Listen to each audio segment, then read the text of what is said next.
Ang bata ug ang tiguang. Sa usa ka gamay nga baryo, adunay usa ka bata nga nginganlan og Ana. Si Ana buotan kaayo, maatimanon, palasimba ug mahigugmaon nga bata. Kada adlaw sa sayo sa buntag sa wala pa magsugod ang klase, mutabang siya sa iyang ginikanan. Siya ang nagbisbis sa mga bulak, naglimpyo sa kusina, ug manilhig sa ilang lataran.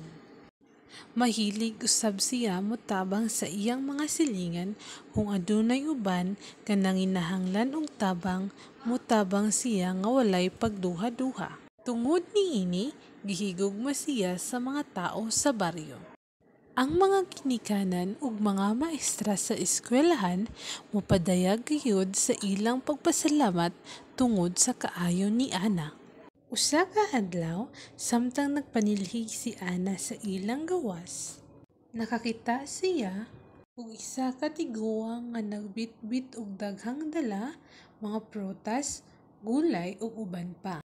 Klaro nga naglisod na og lakaw ang tiguang ug gakapoy sa kabug-at sa iyang dala.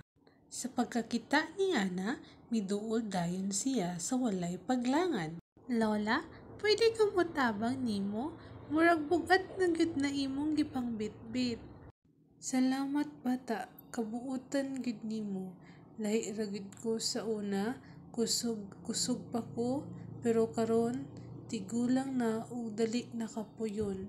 Lisod na sab kog lakaw."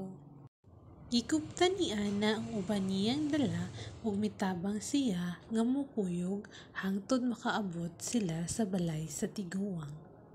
Dito gipasalamatan pag-ayo sa tiguang si Ana.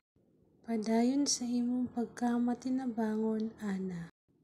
Ayaw gayud pagbago, unta daghan pa ka matabangan. Ang Ginoo nagatan-aw sa buhat nga matahom ug malipay siya sa imong kasing-kasing nga mapinanggaon." Gihatagan pa si Ana og tubig ug prutas. Nalipay siya dili lang tungod sa ganti, apan tungod kay nakatabang siya sa uban. Sa baryo, nakabantay ang mga tao ag kaayo ni Ana. Gihimo siya nga maayong ehemplo sa mga bata ug mga ginikanan.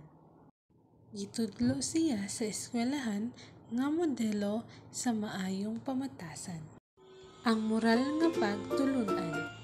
Ang pagkabuotan dili sukdon sa kadako sa buhat, kundili sa kasing-kasing nga andam mutabang. Sama ni Ana, pagpabilin kitang matinabangon ug mapinanggaon sa atong isig katawo, bisan pa sa gamay nga pamaagi. Daghang salamat sa pagpaminaw. Bye!